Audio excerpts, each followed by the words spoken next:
మరి 7గురితో కూడినటువంటి సభ్యులు కూడా సుయోమోటోగా తీసుకొని వెంటనే మీరు ఇచ్చినటువంటి తీర్పుని ఉపసంహరించమని నేను డిమాండ్ చేస్తున్నాను భారతదేశ 140 కోట్ల మంది ప్రజల తరఫున. ఎందుకు? భారతదేశ అఖండత దెబ్బతింటుంది. ఇది పండోరాస్ బాక్స్. దీనికి జోలి పోవడం మహాత్మా గాంధీ మహా తెలివిగలవాడు. ఆయన ఇచ్చినటువంటి ఆలోచన జవహర్లాల్ నెహ్రూ గారు అంబేద్కర్ రాయించారు ఈ రిజర్వేషన్లు ఎస్సీలకు ఎస్టీలకు. కాంగ్రెస్ పార్టీ 27% ఓబీసీలకు రిజర్వేషన్లు యూపీఏ ప్రభుత్వంలో సోనియా గాంధీ గారి ఆలోచనతో ఇవ్వడం జరిగింది. ఈ రిజర్వేషన్ ఆపాలన్న కుట్ర భారతీయ జనతా పార్టీ ఆర్ఎస్ఎస్ లో ఉంది. 2028లో ఒక జడ్జిమెంట్ రూపంలో అన్ని రిజర్వేషన్లు, ఓబీసీ రిజర్వేషన్లు, ఎస్సీల రిజర్వేషన్లు, ఎస్టీల రిజర్వేషన్లు కొట్టేయాలన్న ఆలోచన కుట్ర జరుగుతా ఉందని మీకు తెలియజేస్తున్నాను. ఇందులో నేను 2 ప్రశ్నలు అడగదలుచుకున్నాను మోడీ గారిని, ప్రధానమంత్రి గారిని. దళితుల విభజన పైన, సుప్రీంకోర్టు జడ్జిమెంట్ పైన మీ విధానం ఏంటి అని నేను అడుగుతున్నాను మోడీని. ఎక్కడో ఉక్రెయిన్ లో ఉన్నాడేమో ఆయన, అక్కడ ఉండే ఆయన నేను అడుగుతున్నా. దళితుల విభజన పైన మరి ఏబిసిడీలు సుప్రీంకోర్టు ఇచ్చినటువంటి రాజ్యాంగం ధర్మాసనం ఇచ్చిన దానిపైన మోడీ గారు, ప్రధానమంత్రి గారు మీ వైఖరి ఏంటి? రెండవది, నిర్ణయించిపోయాడు చంద్రబాబు నాయుడు. మొదట్లోనే ఆయన మెచ్చుకున్నా. ఇప్పుడు నేను అడుగుతున్నాను చంద్రబాబు నాయుడిని, సుప్రీంకోర్టు ఇచ్చిన జడ్జిమెంట్ ప్రకారంగా చంద్రబాబు నాయుడు ముఖ్యమంత్రిగా నీ వైఖరి ఏంటి? దళితుల విభజన పైన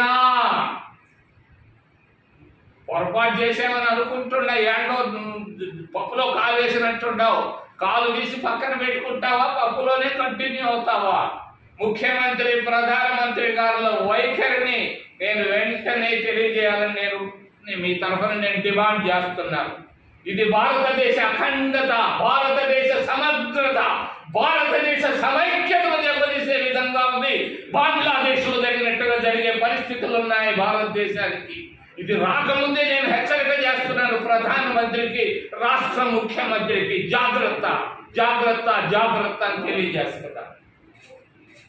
రెండవది, తిరుమల తిరుపతి దేవస్థానం చాలా పవిత్రమైనటువంటి క్షేత్రం, చాలా గొప్ప పుణ్యక్షేత్రం.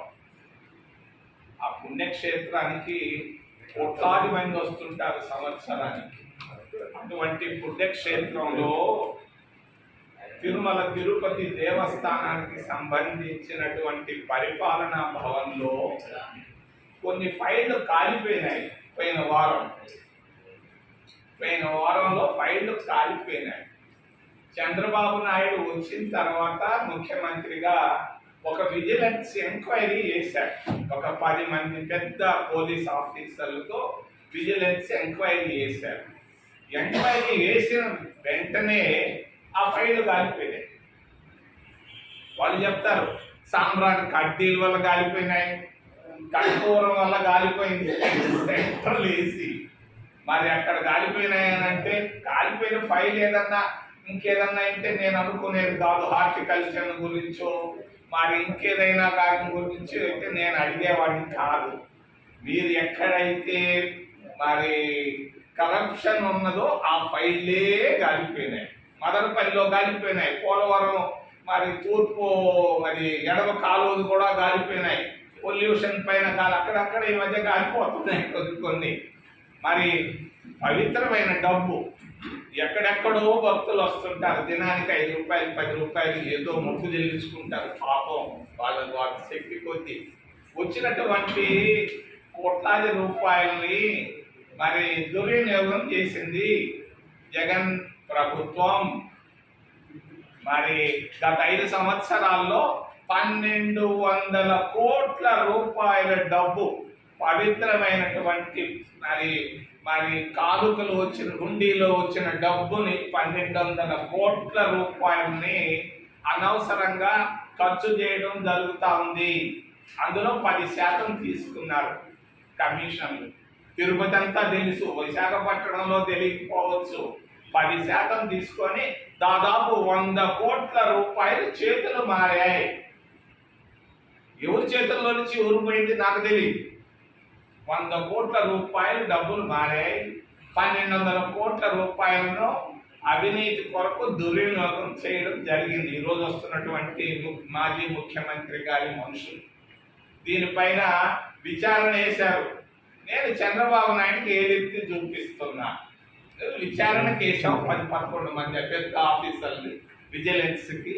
అర్ధరాత్రిన నువ్వు ఎందుకు ఒక ఆఫీసరే తీసేశావు? అర్ధరాత్రిలో సంతకం పెట్టాల్సిన అవసరం ఏముంది? విజిలెన్స్ అధికారి ఒకరిని, ఒక మాజీ జడ్జి అర్ధరాత్రుల్లో ఫోన్ చేసి ఈయన్ని వెంటనే తీసేయమన్నాడు ఆయన.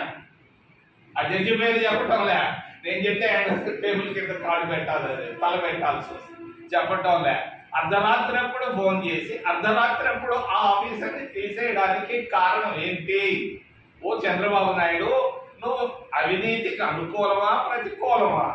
జరిగినటువంటి 100 కోట్ల రూపాయల ముడుపులు వచ్చి తీసుకున్నారని అందరికీ తెలుసు, దేశమంతా తెలుసు. దానికి నువ్వు ఆ అధికారి పోయి పరిశోధిస్తూ పట్టుకుంటా ఉంటే, దొంగలను పట్టుకోబోతుంటే నువ్వు అర్ధరాత్రిని ఎందుకు మార్చావు? ఒక ఎస్పీ ర్యాంక్ ఆఫీసర్ని, మామూలు ఏదో కానిస్టేబుల్ మారిస్తే నేను అనుకోను. ఒక పెద్ద సూపరింటెండెంట్ ఆఫ్ పోలీస్ ర్యాంకులో ఉన్నటువంటి అధికారిని ఒక మాజీ జడ్జి ఫోన్ చేసి ఈయన్ని తీసేవయ్యా వెంటనే అంటే తీసేశారు. రాష్ట్ర